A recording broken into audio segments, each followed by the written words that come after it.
Good afternoon. My name is Brenda Suggett, and I'm the Executive Director of CARS, which stands for the Canadian Association of Road Safety Professionals. And I'm here to welcome you to today's webinar, which is entitled Vision Zero for All, Protecting Emergency Responders on the Road. And to do today's webinar, I'm joined by Dr. Martin Lavallée, whom I will do an introduction for in just a minute. But first of all, I have some announcements and some housekeeping items. So in terms of announcements, I wanted to make you aware of next month's webinar, which is entitled Drinking and Driving in Canada and the US, What the Latest Data Tells Us. And it's being delivered by Dr. Milad Delavry of the Traffic Injury Research Foundation. And it will be taking place on December the 18th at noon, 12 to 1 Eastern. Now for the housekeeping items. So the way we do work with the questions is we encourage you to submit them throughout the webinar, but we don't answer them until the very end. And we ask that you submit them into the Q&A function, which is at the bottom of your screen. Also, we ask you to participate in a post-webinar survey, and my assistant Homa has now put that link into the chat. So if you could take a minute, it only takes a few minutes to do. It gives us feedback that will help Martin with his performance and his delivery in the topic, but it'll also help us in terms of topics for future webinars that you'd like to hear. And as an added incentive, we do a draw after 3 webinars for a $25 Tim's gift card. So I encourage you to submit that. And lastly, just to make you aware, we do record and then post all our webinars. So that's usually made available within a few days from the finish of the webinar. It is only available, however, to CARS members or those who paid the $50 fee. But if you want access to that, please contact me at info@carsp.ca. Without further ado, I'd like to introduce Dr. Lavallée. He is a professor of kinesiology at the Department of Health Sciences at the University de Quebec à Chicoutimi since August of 2016. He received his BSc, MSc, PhD in kinesiology from the Université Laval. He completed a postdoctorate fellow at MIT Age Lab, where he evaluated the impact on driving performance of aging, navigation, and communication technologies. He completed a second postdoctoral fellow at HEC Montreal, working on the impact of work-related collisions. His research evaluates in-simulator-based training programs combined with driving-specific feedback to improve on-road driving behaviors in multiple clienteles. For instance, emergency responders, traumatic brain injury victims, and those who have PTSD. He has successfully completed numerous projects working closely with emergency responders to address this critical health and safety topic.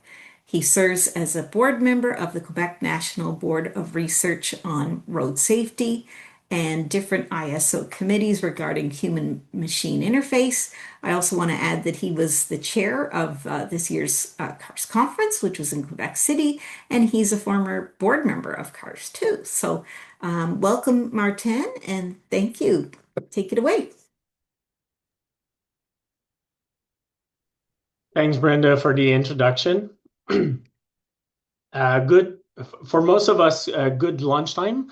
So it's a pleasure for me to present you today some of the work we've been doing for the last few years, actually, working end in end with emergency respondents, trying to reduce the burden of road collision among this clientele, and not in this particular regards as a CARS topic for road safety, but more importantly, we often address questions of road safety with police officer and emergency respondents, either as the enforcement solution or as the presentation of the clientele. But here, what we want to address is how can we have them safer while they're doing transports and while they're on the road. Let's just switch from slide here. Sorry. So as quickly as Brenda mentioned, I just wanted to get back as that we're going to address with the webinar Vision Zero framework, which aims to eliminate traffic fatalities and serious injuries. And how can this be extended to include those who protect us and serve us on our road? So with the help of various examples, I'm going to be addressing the collision patterns that we see with emergency respondents, but more importantly, not only collision, but preventive measures that we can deploy either at a municipal, a provincial, or a federal level, but also intervention that could benefit those first responders that hits the road as part of their job and as part of their responsibility. Here, I cannot go without mentioning those collaborators that works with me along that project. Jérôme Range and Virginie Tutenuy, who are two master students who've been working with me for like several years alongside paramedics organization. Milad Delavary, who's going to be making the next webinar for CARS, who's now working at TURF as a researcher. So Milad, I'm going to be presenting his results of PhD thesis that works on collision description and statistics of road collision. Ignacio Castellucci and Mathieu Tremblay, which are two professor and researcher colleagues. And lastly, Isabelle Bouchard and Manon Tremblay, that I've been working with at the Cégep de Chicoutimi. And you'll see I'll be introducing and talking about what we've been doing for the last year with Isabelle and Manon, trying to introduce earlier on intervention to promote safe driving and different types of intervention that we could promote with people when they're on the road. So first and foremost, the big question here is that we typically know who are first responders, and the questions always relate of what is road safety and why is road safety assigned and associated to them. And as I've mentioned, often the questions and the challenge that we face is that we often see them as the enforcement or the regulation when a crash has occurred, and they're going to be coming and saving us from fatalities and bringing us to the hospital. However, as part of their work, they have to drive like on a regular basis as part of their job, just for regular patrol or transportation. But they're also going to be the one who are going to answer when there's a collision on the road or other types of emergency, either for health, medical reason, or for fire, as an example, for firefighters. However, we do know that their safety is always at risk while driving, and this has been presented by Xiao et al. From NIOSH in the US, and I'll be presenting those results a little further on in the presentation. But we also know that when we look at their risk, as I've said, there's various papers and scientific journal that Milad Delavary has published on the topics with work that we've done with Mathieu Tremblay, is that we know that they often face particular types of risk while they drive, and that the collision patterns of emergency respondent, police officer, and ambulance driver do vary from the general public. What we want to prevent on the foremost of my presentation is that I'll be going slowly but surely from the top of my pyramid to the lower part of it. Yes, we're going to be addressing deaths on the road because it does occur, and this remains one of the main reason of deaths on the job site for emergency respondent. As much as we would believe that, as an example, for a police officer, it would be of being shot on the street. Actually, the results we've seen, and it's the same for other jurisdictions outside of Canada, is that the risk of being killed or dying following a car crash is actually higher than other types of risk for emergency respondent. And there can also be injuries, so collision with injury, there's collision without injury. There's also what we can document as quasi-collision or near misses on the road, but there's also going to be all the behaviors and risky situation that those workers will face while on the road, but also, and more importantly, the behaviors and the driving behaviors of other on the road as the general public, as we would say. So how do we do and how do we drive our car is that there's always that question of emergency vehicle usage. The first responder will have to patrol, receive an emergency call, they'll have to drive to the scene, answer that particular call that varies depending on the profession, the types of call, and the emergency to arrive on site. But there's also going to be the question of driving back to either the hospital, another call, another fire, another violence scene, and things like that. And there's also those surrounding pressures that we have that accompany that driving part. An example could be if we do relate to trucking industry or cab drivers that yes, they drive as part of their work, but most of their work is actually related to driving. As for emergency respondent, there's not only the task of driving, but there's the time urgency to arrive on site on time in order to respond and to save public's life, but also the challenge that all those cognitive factors will influence also the cognitive ability and the cognitive capacity of drivers to allocate their attention and remain safe on the road. The second part of my slide present results that we've seen those dates, unfortunately, but there's not that much information that we can gather on work-related collision. So those collision that occurs on the website. However, we do see that for the main scenario that was composed of police officers, most of those collisions often occur at intersections on Saturdays, which are actually a little different than what we see in the general public. And this is where that we have to tailor our analysis and intervention because the collisions we're going to see with emergency respondents are going to differ greatly from the general public.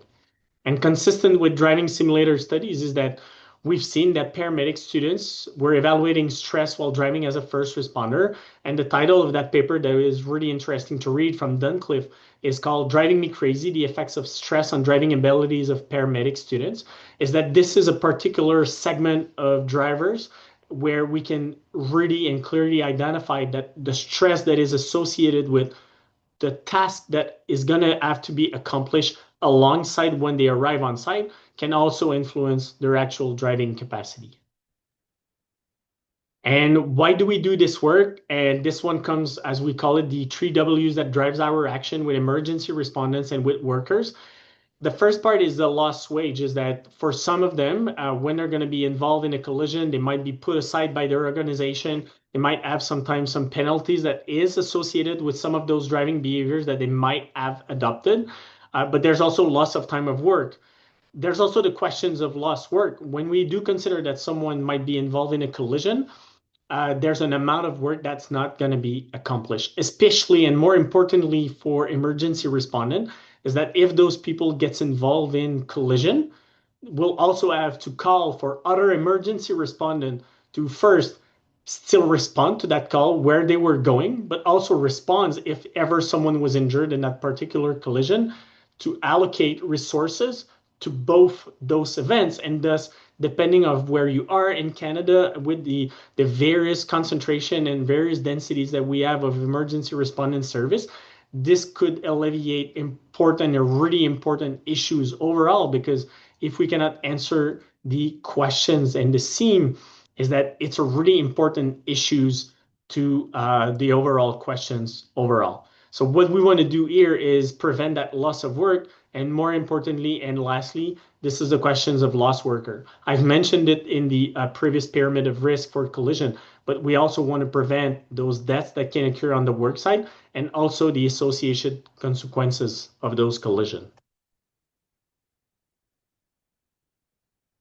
An interesting figure here that I really appreciated by H&E Consulting is that we often present that pyramid of collision as the rightmost part here of my graph. There's also that example of the tip of the iceberg that is showing that we mostly only identify collisions and trauma at top.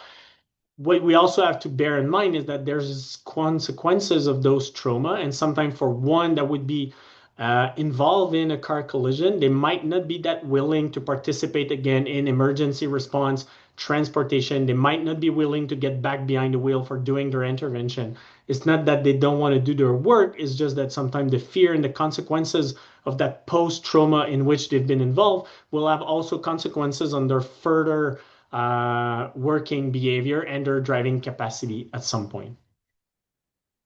What makes driving for emergency respondents so particular is that at the basic of prevention and health and safety, there's always 3 steps that we should look for. The first and foremost is always the elimination of risk.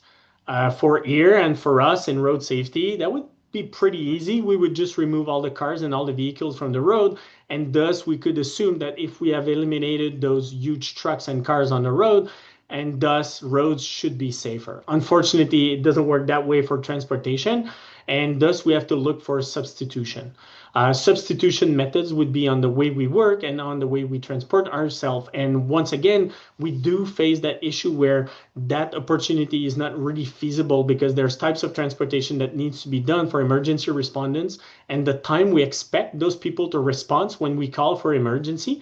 And thus we still face an issue where we cannot substitute transportation with vehicle all the time and everywhere. And lastly, there's the reduction of risk. Unfortunately, that reduction of risk is based on the risk of exposition. However, what we see is that when we address the collisions that are reported for first responder, is that typically, and as mentioned, it was mentioned in Michon's model of safety, is that you can implement strategic levers to reduce your exposition to risk. However, what we've been as a society, what we've been asking to drivers of emergency vehicle is to respond as fast as they can in every single types of weather. So in a particular winter area or winter time as we're having here in Chicoutimi right now, we would tell people, oh, you know what? The road is slippery. There's snow everywhere. You should drive slower. You can take your time, just work from home. And this is not how it's working for emergency respondent. So it's always when all the risks are present that we still ask them to be there as fast as they can and every single time that we ask them to take the route. And thus they cannot eliminate, substitute, or reduce their exposition to risk because that's what we're asking from them, to be there when it's actually risky and when the odds of being involved in collision are actually higher than for the rest of the population. What we can see here, and that's typically, and sorry for the slide in French, but I'll walk you through it. We have the individual, we have the collision that could have potentiate collisions, deaths, injuries. There's the context of driving and the vehicle, but there's also the road network. So these are going to be part of the answer that we're going to provide at the end of my presentation as to an approach of safe system and Vision Zero. But we also have to bear in mind that there's the organizational level, there's the laws and regulation, but there's also what we expect from emergency respondent here as the socio-economical and cultural environment. There's that pressure that society puts on emergency respondent to drive as fast as they can to arrive on site because yes, I want them to drive slower when I'm not in a request or a call for emergency because I want to have them makes my road safer. But on the other end of the spectrum, if I'm the one calling for help, I'll be the one asking that they'll burn red light and they'll drive as fast as they can to arrive as soon as one can possibly do to provide and prevent my health and safety. To do that, and this is an important and interesting framework that was published in Accident Analysis and Prevention, the 5I framework for crash investigation. I want to address this tool because it's publicly available for people. We have to look at in-depth, impartial, immediate, independent, and injury prevention focus, the intervention that we're going to do. What we also have to bear in mind comes with the three words that I've put here, the ATP, is that we should not only look at one single and one individual risk factor or one collision among our industry, but we should also start to look for analysis, trends, and patterns across those collisions to also identify bigger risk and also odds ratio of risk of involvement in collision to try to potentiate. Yes, there might be an absolute greater risk in some areas of Quebec or elsewhere in Canada, but sometimes there's more specific intervention that should be done and where the risk is actually different when we look at it as relative ratio. Here's a good example of work that we've done with a paramedics company. This is the work of Milad Delavary. Is that on the leftmost part of my column here, you have the absolute collision. And without surprise, we can see that for the province of Quebec, yes, there's a greater absolute number of injuries and collision without injuries for the Montreal area. However, when we do recalculate and we make the odds per 100,000 population, what we can see is that actually Montreal is pretty safe overall for the number of collision total. And it's actually places and areas where the number of collisions were actually the lowest in terms of absolute number, that the risk is actually higher in terms of population basis. So we got to be careful with that because these are also areas where the number of paramedics or the number of emergency respondents are also lower due to population ratio and calculation. And this is something that we have to bear in mind because those risks will actually, there's going to be less attendees and less attendance if we have to call for another emergency respondents to help in that case. Here, an important plot is that when we look at those trends and those data, here we have for women and we have for men on the rightmost side of my figure, is that we can see that based on age on the lower x-axis and the rightmost x-axis is for experience for both group. What we can see is that we have that kind of, especially for male here on the rightmost side, we have that U-shaped curve that we typically see for regular driver. So a lot of exposition to risk and a lot of involvement for drivers that are younger and less experienced, but those both come in and end kind of partially. But we have also a re-increase at the end of their career. So we have to identify what is happening in that midsection area where more experience and older individual get less collision overall. But when they get older and more experience, they still get more involved in the patterns that we have seen here working with a paramedic company. Oh, sorry. Overall for collision. What's interesting though is that one might say, oh yeah, but Martin, when I look at that figure here, there's no women at the end of the curve, so the risk might be lower. We just got to be careful with the data. It's just that here there's less data point because paramedics that are women that are aged more than 50 and that have more than 30 years of experience actually don't exist currently in the data sets we have because if we go back when those people were recruited, women were not as part of the paramedic population of workers. So these trends might be changing over time, and we're going to be careful in looking at those over the long run. Going a little faster, and I've mentioned it previously, is that what we expect from emergency respondent. There's the human perspective, the perception of risk, their driving skills, and their experience and personal bias. There's the environment in which we ask those drivers to work, often busy intersection, places where speed limit constantly change, and the road user density. So it's often harder to drive in densely populated area. And there's also all the characteristics of the vehicle and the equipment that they're gonna have to drive.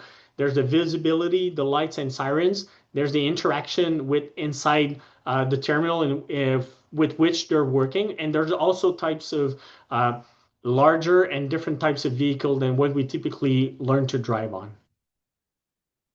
I've mentioned Tiao and all paper earlier on is that, and we can see here that we get aligned pretty well actually with the question. We often talk these question with the driver, the vehicle, and the environment. But what we often forget is the task that the person actually has to do.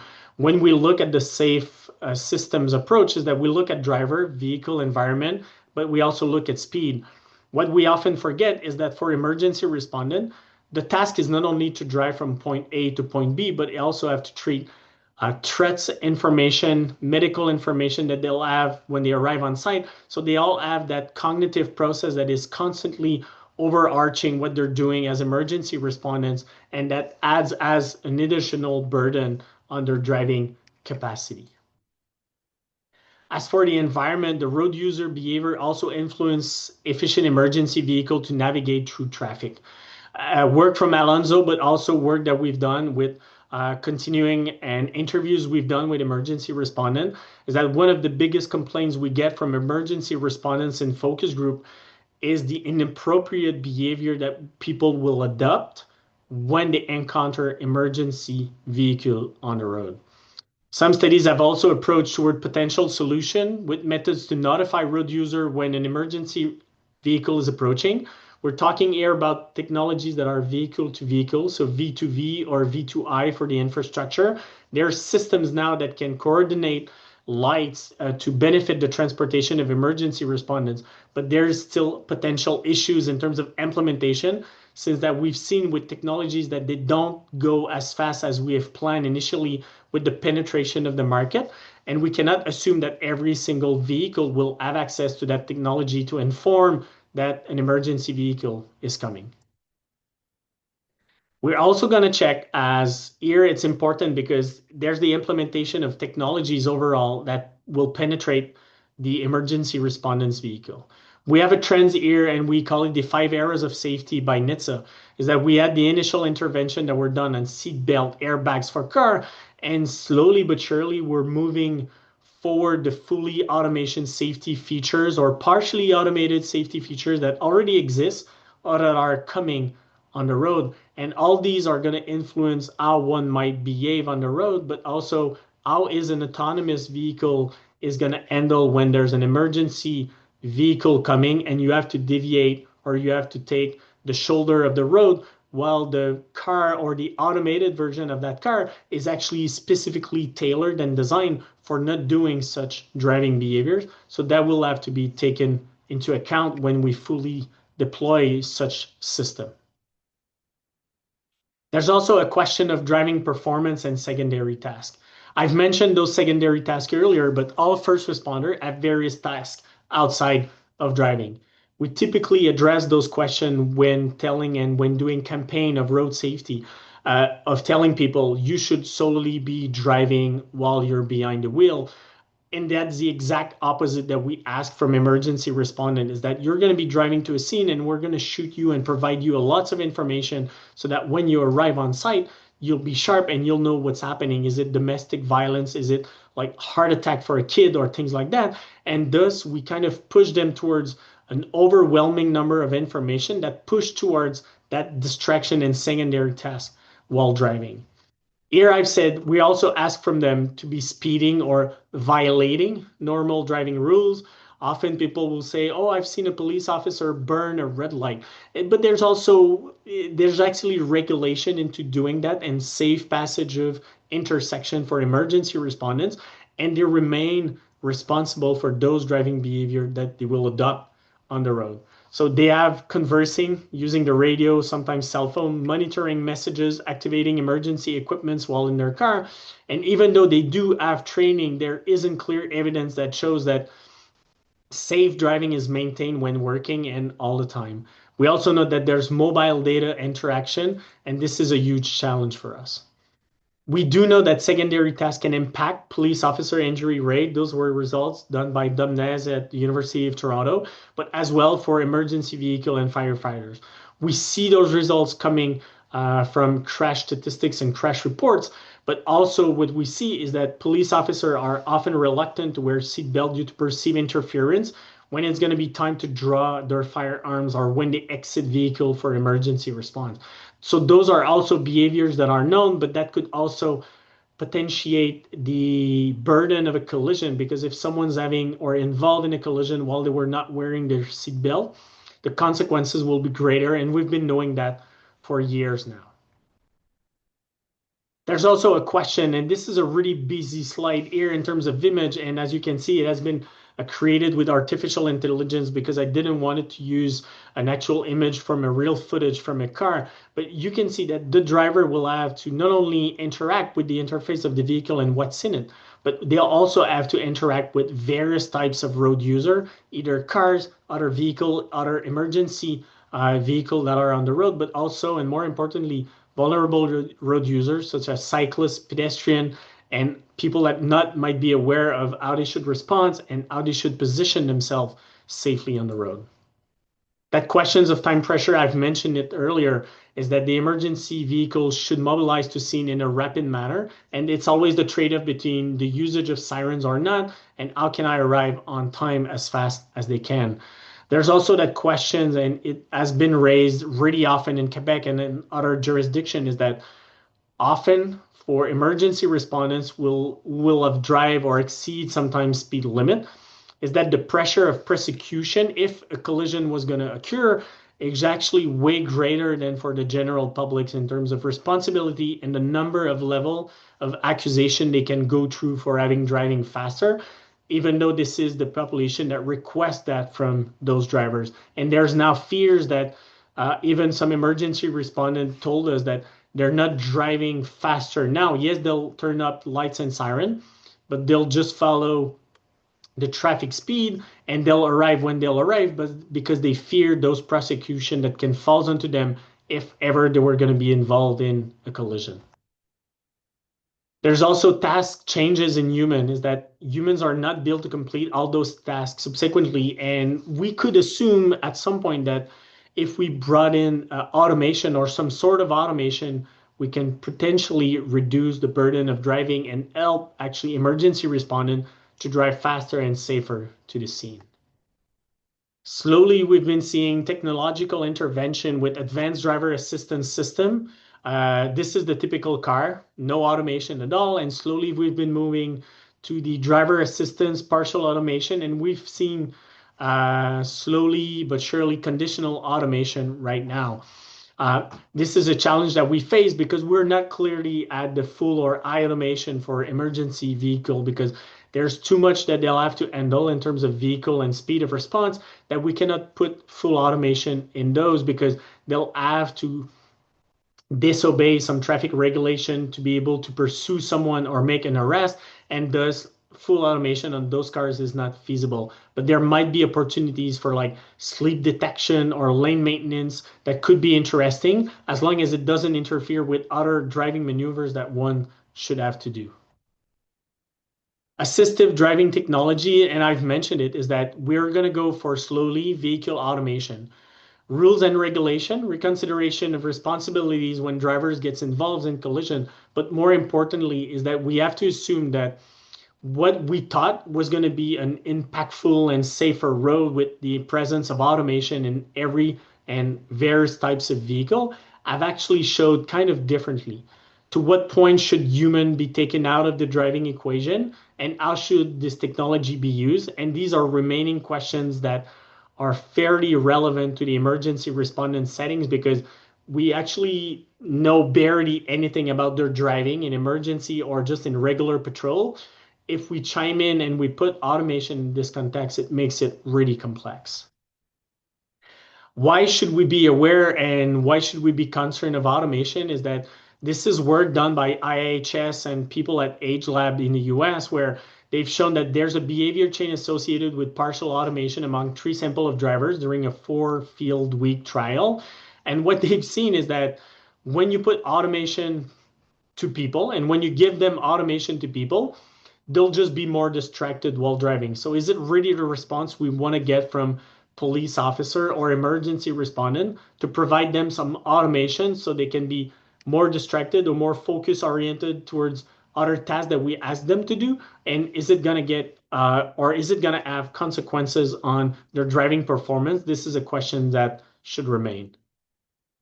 But all of this is normal. And when we consider the risk homeostasis of wild, is that people have their perceived benefits and costs and their perceived level of risk that they want to attain. There's what they perceive. They adjust their behavior. They'll adjust their driving.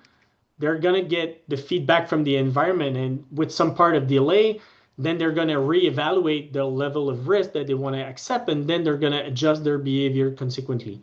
And this is where the risk of automation kicks in, is that if it gets the person to perceive less level of risk while they're driving, they might be more prone to take more distraction, taking a nap or things like that while they're driving. And there's going to be some concern that we have to be careful and that we have to be aware of. Another interesting piece here with driving automation is that we also have to get concerned and thinking about the fact that risk and sleepiness is also a huge factor for driving and health and safety. They work on various shifts, sometimes 24/7, depending on overtime that they have to do. They have on various consequences. And as we have mentioned, they cannot say, oh, I'm going to just nap or take a rest right now, because they'll have to respond to some emergency call, and they're not the one to decide when they can rest and when they cannot. Yes, we have fixed schedule, and sometimes we can adjust schedule to facilitate and promote healthy habits, but we cannot always accommodate that because they do work 24/7 along the road. I've mostly, but as for the second part of my presentation is that I've been mostly focusing on the challenges and the bad side of collision for emergency respondent. But what we have to bear in mind is that how we can now intervene by either using driver training and technologies and better environment and road environment to get our driver and emergency respondents safer, and thus at the same time making the population safer. There's kind of three approach that I'm going to address is that there's the typical route, which is the collective education and awareness campaign that we can do. There's also the good route, which is the practical experience on the road, specific feedback and tailored intervention for drivers. But there's also the promising avenue. What can we do to leverage the opportunities we have either with simulation, virtual reality or onboard technology to better implement safety and provide those emergency responders with better tools to drive safer.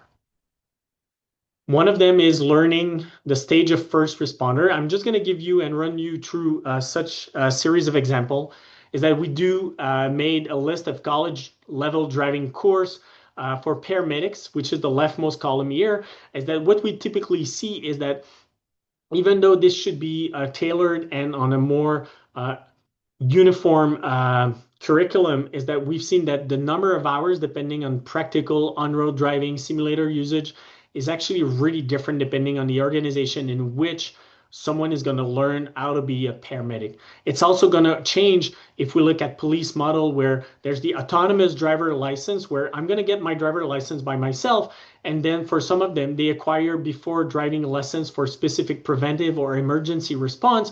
And that divergent college curricula throws a big challenge because all drivers that gets in don't have the same experience, don't have the same exposition to various types of driving, and it makes it hard to standardize training across the curriculum.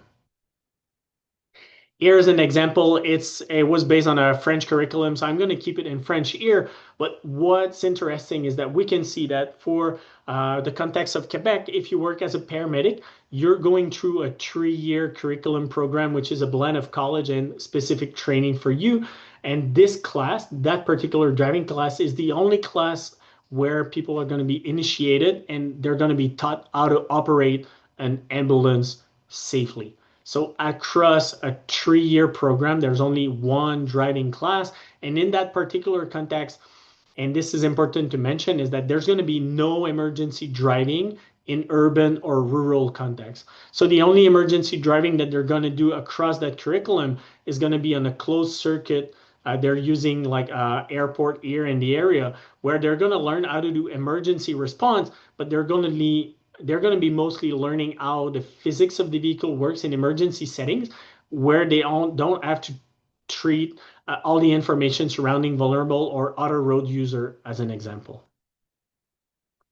I also wanted to show you sometimes a bad example of curriculum that could be presented. For those of you who doesn't read French, have you ever dreamed of not respecting red lights or speed limit? So this is the introduction of one curriculum that we have identified in a college here in Quebec that provides that training for paramedics. We just hope that curriculum, because we haven't got a response back from that college, is that this curriculum is just to attract the students when they read their class curriculum. But this is a challenge because this is not how the regulation actually stands and work for police organization or emergency respondent organization, and that we got to be more careful with those. There's also the questions of education that we also have to ask our drivers and here our emergency respondent how a collision is perceived in your workplace. We initially thought by asking police officer how it was perceived the collision in their workplace that we would get, well, there's going to be penalties, I'm going to be laughed at, and I'm going to get back on training. What we actually got in terms of response is that it was actually covering a lot of various teams, either going on emergency driving, driving from other road users, the support they're going to get from their organization and colleagues, and all those points in the direction where there's those traumas that goes afterward, after the collision. I might have been injured in it. How my organization is going to support me through all that. We also have to question our emergency respondent. What work environment pose the greatest risk of involvement in a road collision for you? And this was a question that we asked police officer. And clearly, and the wordle here that is presented as a vehicle, the word that comes the more often are bigger. So we can clearly see that urgence, urgency is really a word that comes out in the response that we got from police officer. Similarly, in what work context are you most likely to take risk while driving? So it's a little different in terms of a question. So we initially asked, like, what is the biggest risk for you, but what is also going to have you take risk while you're driving? And what we can see here is that we have renfort, which is backup call, emergency, kid, danger, colleague.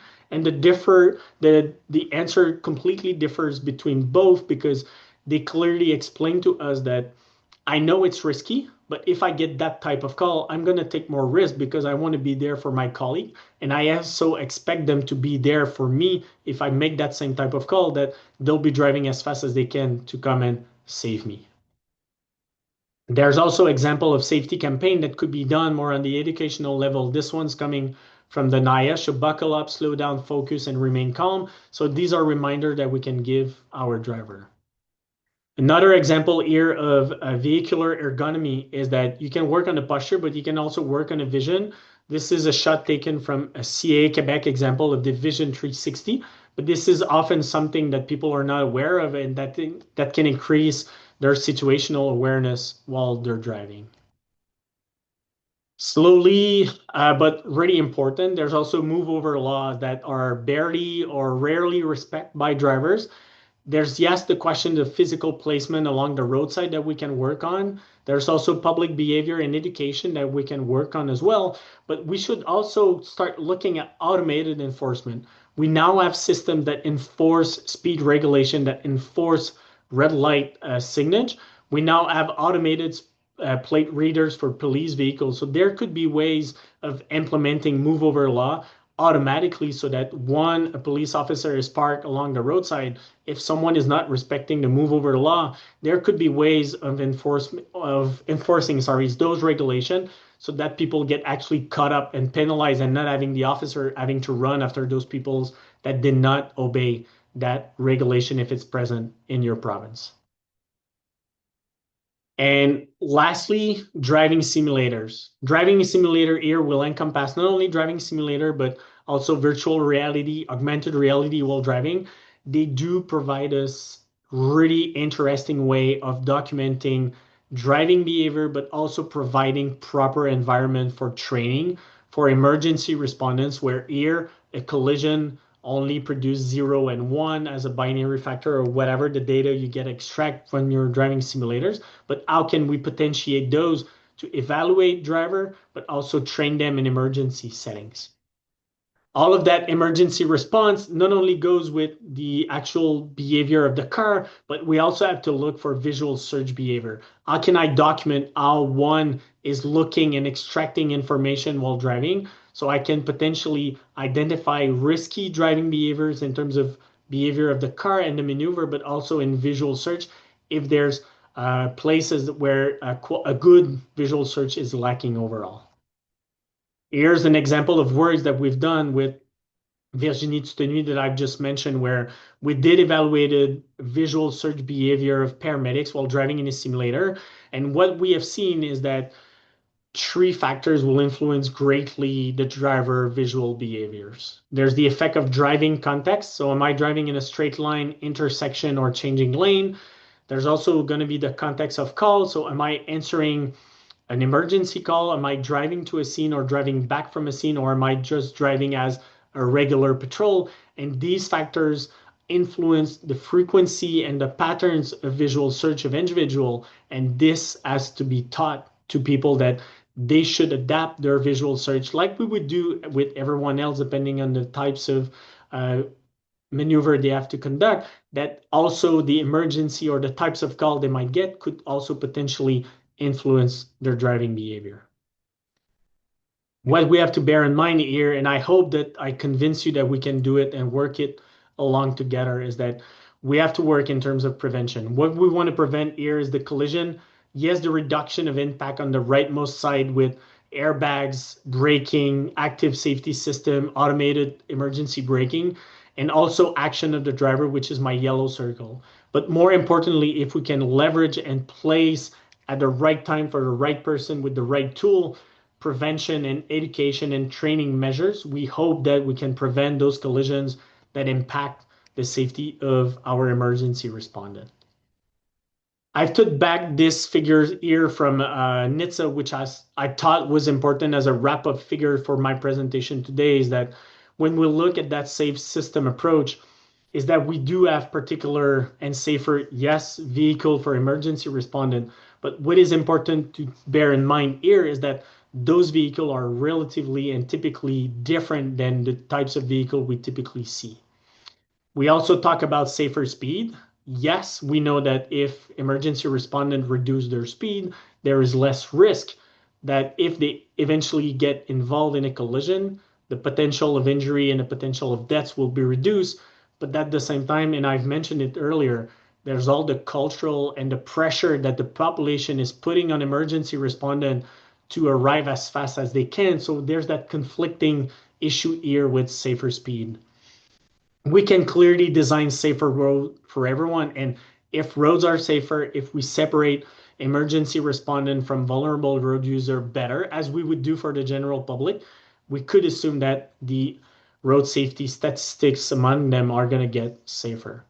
Yes, there's going to be safer people, but there's also that post-crash care, which is really important here because as I mentioned earlier, is that if we do have our emergency respondent that currently are responding often to those post-crash care, if they're also involved in those collision, we have to mitigate and we have to send more people in, and thus we have less coverage of health and safety and public safety overall on our street. And these are challenging issues that we're facing right now with emergency respondent. So it's not only having them safer, is that when they get involved in collision, we automatically also reduce the number of people that can respond to emergency overall for the population.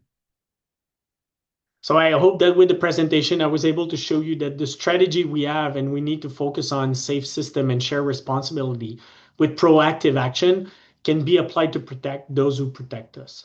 That dialogue is necessary. And I know it's a really challenging point because when we do meet with interviews and focus group emergency respondent, they really often raise the concern that people don't understand what's their job and what they have to do as part of their job. And we have to better educate the general public as well to better respond when they're exposed to emergency respondents and leave them some place to respond faster, but also, and more importantly, to respond safer. On this, I'll be more than happy to answer any question. And you also have my email available here. So if you have further questions or thoughts that comes after the presentation, feel free to write me. And as for the reference, they'll be available on the slides. We can make the slide deck available on the website with the webinar after the presentation. Thank you, everyone. Oh, thank you so much, Martin. What a rich and extremely informative presentation. And it just, for me, introduced me to the whole new world of emergency responders and just the challenges that they experience. It truly is a very unique situation that they're in and unique risks.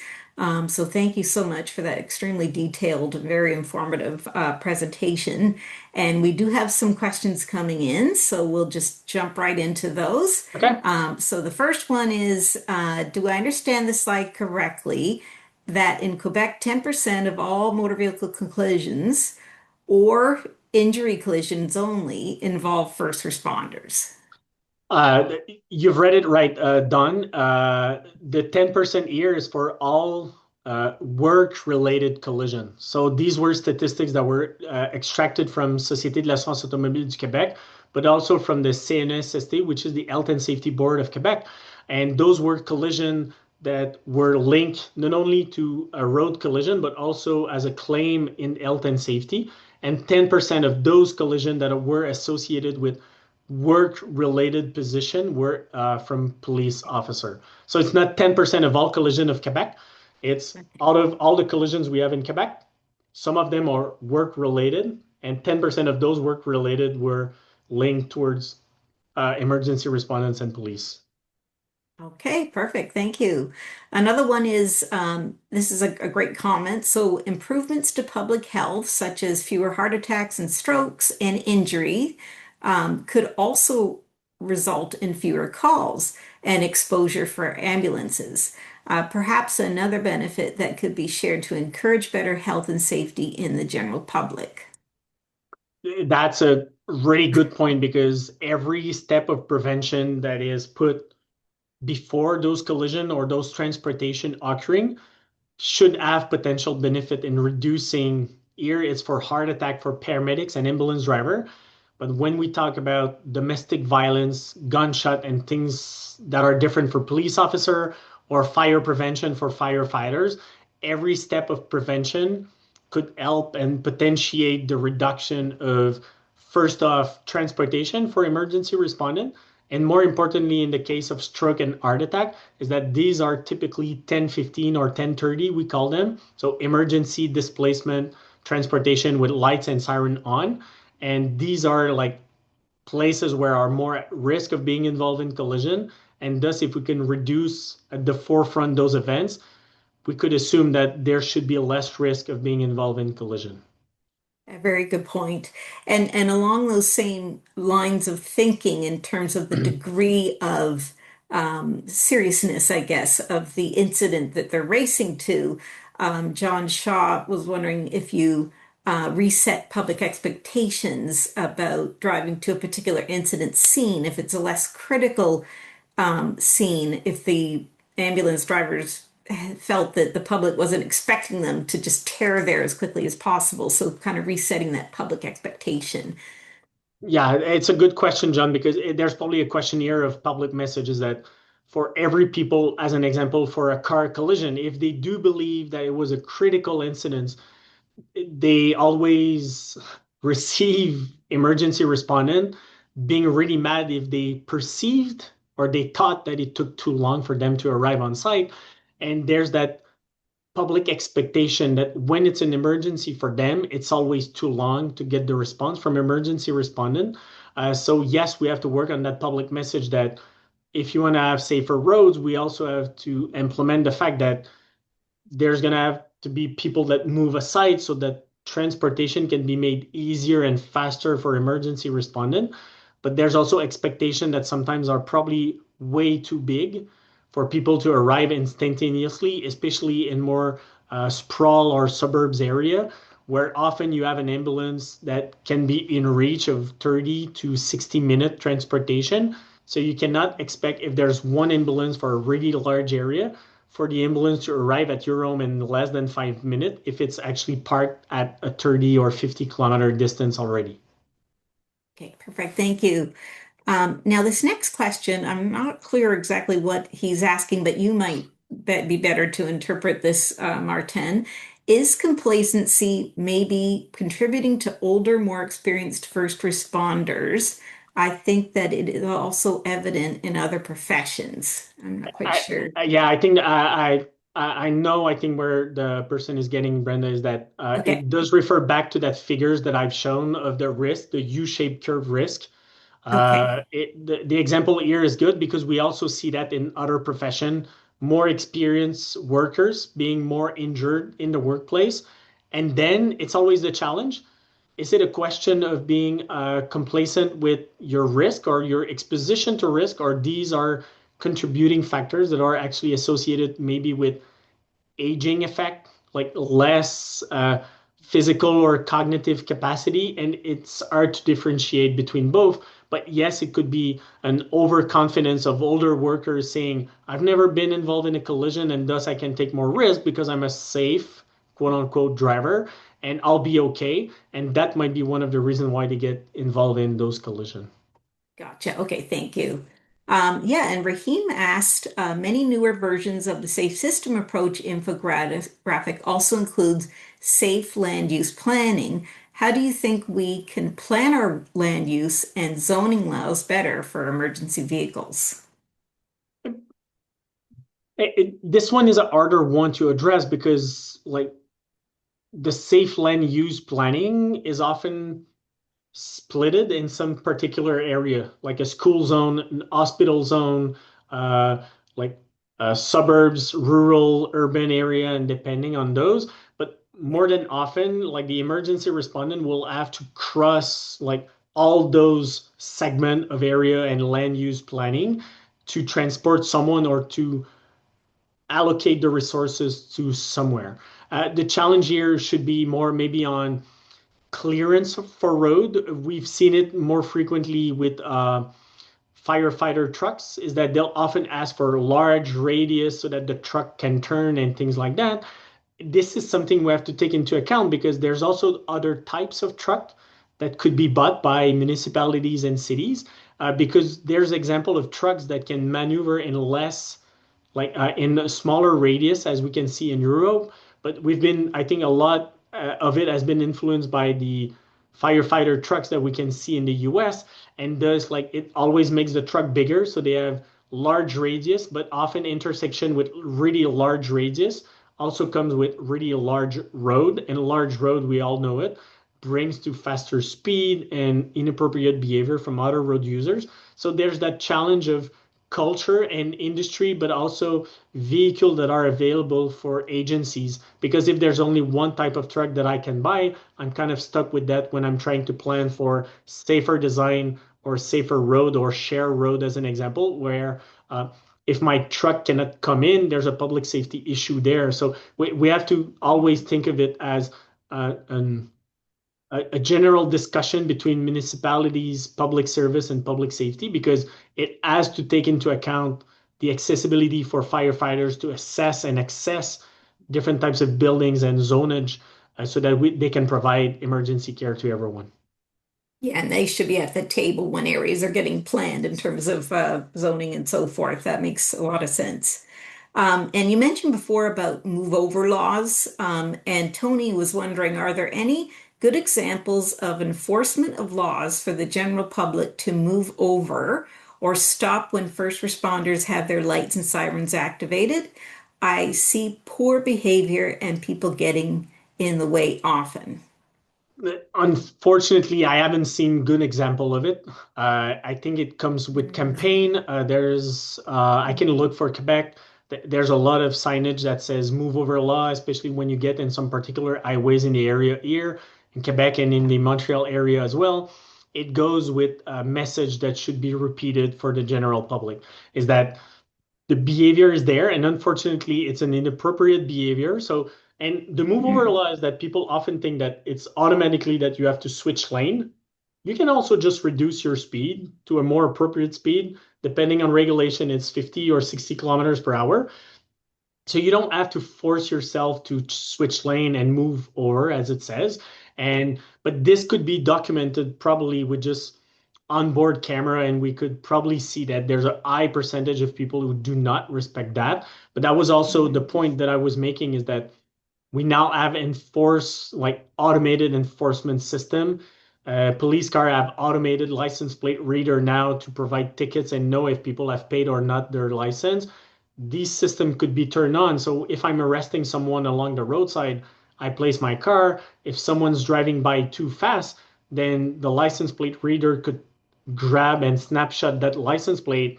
And just as we do for automated speed enforcement, you would just receive by the mail a beautiful ticket with an amount of price, a geolocation that would say you passed a police car or a tow truck or whatever it is at that time, particular day. Here's the GPS position of where you make that inappropriate behavior, and here's the associated tickets that goes with it. So this system already exists for speed and red light. We could, I think, really easily enforce them, but directly using the car. Yeah, you spoke a few times about training, and you said that there wasn't a standardized, training within the vehicle itself. And I mean, to me, this seems very core to preparing them properly, especially with the cognitive workload that they have and so forth. I'm just wondering, are there steps being made towards standardizing and towards improving the training and using more driver simulation in the training? There's been approach. Various agencies have now bought training simulator and driving simulator, because, and it was always a question of costs and benefits. Is that initially when simulator came out, they were really expensive, and price of gas and cars were fairly cheap. So the balance and the trade-off between both was not as there. And now car are getting more expensive. Fuel prices to the roof. So now it's interesting for organization to provide some types of training. I know the Police School of Quebec which is located in Nicolet, has bought like various simulator now to provide training in simulators so they can accelerate some types of training. It's not everything that can be done using simulator, so we have to stay realistic with that. But these are part of the education that we can have people go through. And with using those, then we can also potentiate for the general public, like how should I behave when I encounter an emergency respondent? And this could be stuff that are trained while you're driving in a simulator. So you don't have to practice it for the first time or in real time when you're actually encountering one emergency vehicle. And I think it does goes back to one of the question in the Q&A, Brenda, is that the question is there new ways of alerting the driving public of EMS and other like approaching close by vehicle? Public is not always aware of those. There's now better systems. Some ambulance and fire trucks have now the systems that are kind of woofer at the front of their vehicle, and it produces a vibration because one of the issue we face is that lights and siren is that depending on lighting condition and sound, people don't often see the lights of those emergency vehicle, and the sirens is that cars are getting way better at reducing external noise, but those external noise from other vehicles and other cars and the road noise are also part of those siren systems that kicks in. So if you you cut the sound coming from outside, you're also cutting that information from coming. So there's those challenges of understanding where is the emergency vehicle coming, where I'm going to go when I see that it's coming. Am I in the way of that emergency vehicle and where should I go? Because it might force me to turn on a red light, even though I'm not allowed to do it, but to give place to the emergency respondent, I should do it. Very good, and that's a good place to finish our presentation. And thank you so much again. Very interesting, and obviously people are very engaged by the number of questions.